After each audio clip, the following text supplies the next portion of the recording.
આ બનાવ ત્યારનો છે જ્યારે હું શહેરમાં એક મકાન માલિકની પાસે નોકરી કરતો હતો અને મારી દોસ્તી મકાન માલિકની પત્ની સાથે થઈ ગઈ. મારું નામ સુધીર છે અને હું એક દુકાનમાં કામ કરતો હતો. નાનપણમાં જ મારા પપ્પાનું એક્સિડન્ટ થઈ ગયું હતું અને તેમનું મૃત્યુ થયું હતું.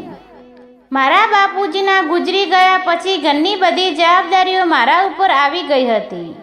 મારે મજબૂરીમાં 12મા ધોરણમાં મારો અભ્યાસ છોડવો પડ્યો અને પછી હું બજારમાં એક કપડાની દુકાન ઉપર કામ કરવા લાગ્યો. જે દુકાનમાં હું કામ કરતો હતો તેનું નામ રાજુભાઈ હતું અને રાજુભાઈની પત્નીનું નામ પુષ્પા હતું. તે ખૂબ જ સુંદર અને પહાડી મહિલા હતી. તેને જોઈને મારું દિલ હંમેશા તેની ઉપર આવી જતું. ધીરે ધીરે મારે તેની સાથે વાતચીત વધવા લાગી અને અમે બંને સારા દોસ્ત બની ગયા. રાજુભાઈનું ઘરનું અને દુકાન સાથે જ હતું. હું રોજ સવારે તેના ઘરે જતો અને દુકાનની ચાવી લાવતો, દુકાન ખોલતા અને સફાઈ કરતો. એક દિવસ જ્યારે હું સવારે દુકાનની ચાવી લેવા તેના ઘરે ગયો તો ભાભીએ દરવાજો ખોલ્યો અને ત્યારે રાજુભાઈ બહાર ગયા હતા અને ભાભીએ ચાવી આપતા મને મારું નામ પૂછ્યું. મેં કહ્યું, મારું નામ સુધીર છે. તેને પૂછ્યું, તારી અટક શું છે? મેં તેને મારી અટક બતાવી અને મારી અટક સાંભળીને તેણે કહ્યું, મને મેડમ નહીં પણ ભાભી કહીને બોલાવજે. મેં કહ્યું, ઠીક છે. અને પછી અમે બંને હસવા લાગ્યા. પુષ્પા ભાભી જોવામાં ખૂબ જ સુંદર હતા અને તેનો ચહેરો પણ અમીરથી સાફ દેખાતી હતી. હું રોજ તેના ઘરે દુકાનની ચાવી લેવા જતો. ક્યારેક શેઠ તેમને સમય સૂતા હતા. હું ભાભીને પાસેથી ચાવી લઈને દુકાન ઉપર આવી જતો. આવી રીતે ધીમે ધીમે મારી ભાભી સાથે સારી દોસ્તી થઈ ગઈ. તે રોજ કોઈને કોઈ કામ માટે મને ઘરે બોલાવતી લેતી. તેનું ઘર ખૂબ જ મોટું 3 મંજિલનું હતું અને ઉપરની મંજિલ ઉપર એક મોટું જનરેટર રાખેલું હતું. જ્યારે ઘરમાં લાઇટ જતી રહેતી તો ભાભી મને જનરેટર ચાલુ કરવા માટે બોલાવતી. ધીમે ધીમે તે મને આખા દિવસમાં 3-4 વાર કોઈના કોઈ કામ માટે ઘરે બોલાવવા લાગ્યા. મને પણ તેને ઘરે જવાની ખૂબ જ મજા આવતી કારણ કે પુષ્પા ભાભીની ખૂબસૂરતી જોઈને મારું મન આનંદિત થઈ જતું.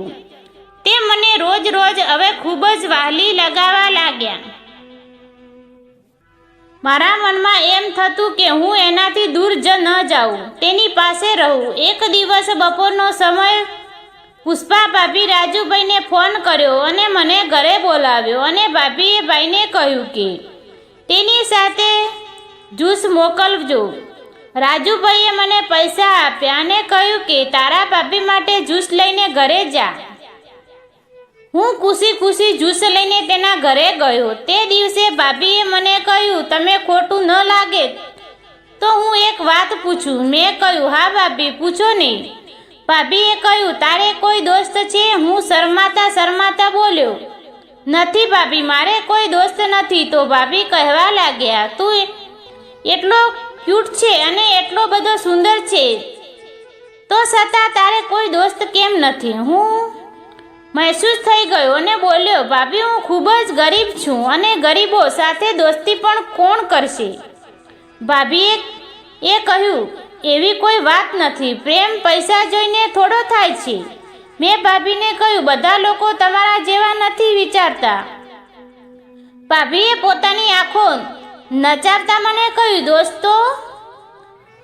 દોસ્ત બનવામાં માંગો છો? મેં કહ્યું, હા ભાભી, મારું દિલ પણ એક દોસ્ત બનાવવા માંગે છે, પણ હું શું કરું? ભાભી બોલી, તું ટેન્શન ના લે. મારી એક દોસ્ત છે જે શહેરમાં રહે છે. હું તેની સાથે તારી વિશે વાત કરીશ. હું મનમાં ને મનમાં ખૂબ જ ખુશ થઈ ગયો. થોડી વાર પછી મેં ભાભીને કહ્યું, તમે મારા વિશે તો બધું પૂછી લીધું. તમે જણાવો છો, શું શેઠ તમને ખુશ રાખે છે? ભાભી બોલી, હું તને શું બતાવું? તે મને ખુશ પણ નથી રાખતા અને ઉદાસ પણ નથી રાખતા. મેં તેને કહ્યું, આનો મતલબ? ભાભીએ કહ્યું, જ્યારે પણ તારા ભાઈ મને ખુશ રાખવા મહેનત કરે છે, પણ તે એકદમ થાકી જાય છે અને પછી તે મોઢું ચડાવીને સૂઈ જાય છે. મેં કહ્યું, તો પછી શેઠને કોઈ દવા આપી દો. ભાભી બોલ્યા, તેણે ઘણી બધી દવા કરાવી છે જોઈએ, પણ દવાથી કોઈ ફાયદો નથી થયો. હવે તો બસ દુનિયાને દેખાડવા માટે જ ઉપર ખુશ રહીને છીએ. મેં કહ્યું, કોઈ વાંધો નહીં ભાભી, ક્યારેક તો દવા પોતાનું કામ કરશે.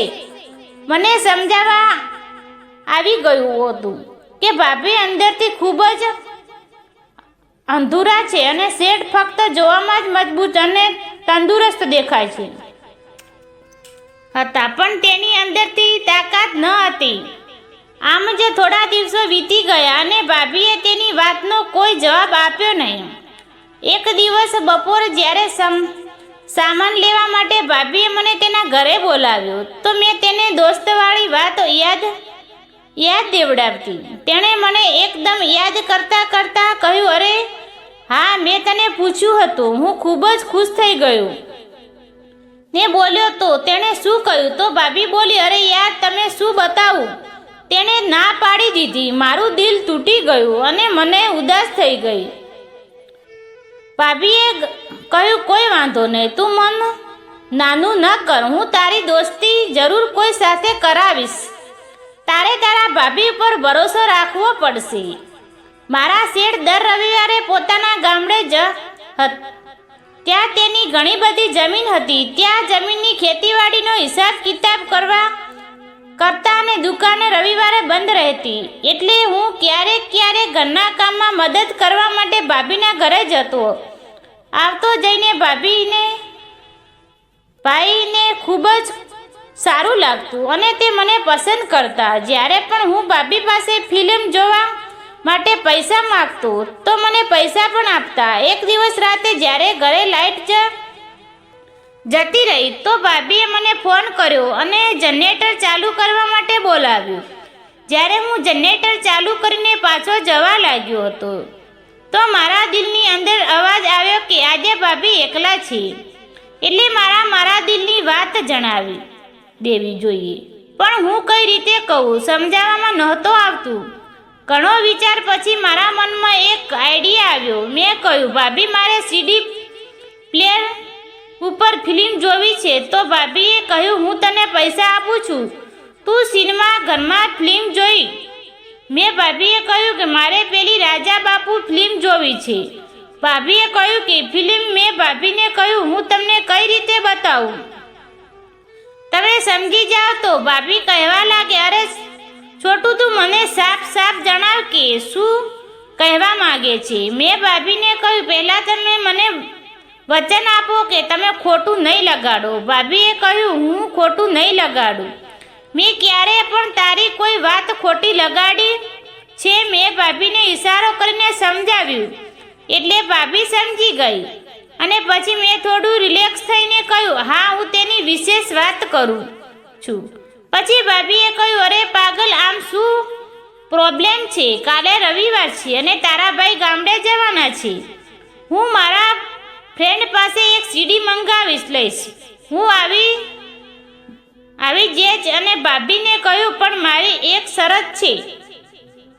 ભાભીએ કહ્યું, કેવી શરત છે? મેં કહ્યું કે ભાભી, તમારે પણ મારી સાથે ફિલ્મ જોવી પડશે. મને એકલા જોવામાં મજા નહીં આવે. ભાભી થોડા શરમાઈ ગયા અને હસવા લાગ્યા અને બોલ્યા કે ઠીક છે, હું પણ તારી સાથે ફિલ્મ જોઈશ. હવે તો તું ખુશ છે ને?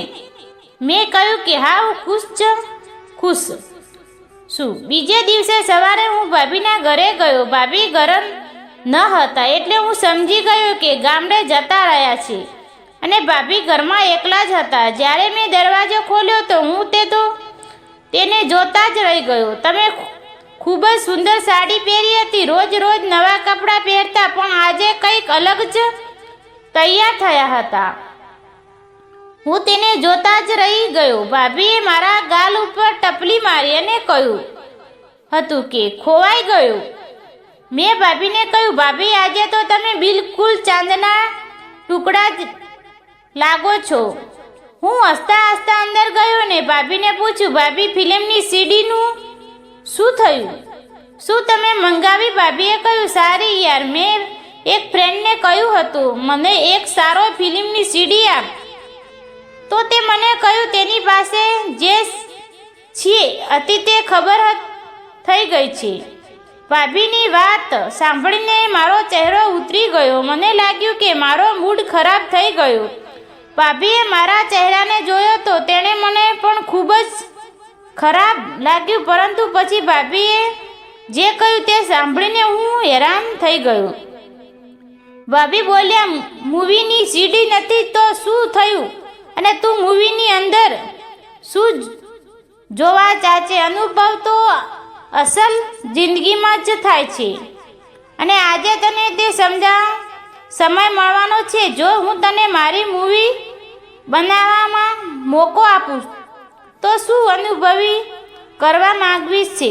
મને મારા કાન ઉપર વિશ્વાસ નહોતો આવતો. મેં વાર લગાડવા વગર ભાભીને કહ્યું કે ભાભી, મેં ક્યારે પણ તમારી વાતને ઠોકર મારી છે ખરી? અને પછી આગળની વાત સાંભળવા માટે વિડીયોને લાઈક અને ચેનલને સબસ્ક્રાઈબ જરૂર કરજો. આવતીકાલે જરૂર જોજો. આ વાતનો બીજો ભાગ વિડીયો પૂરેપૂરો જોવા બદલે તમારો ખૂબ ખૂબ આભાર.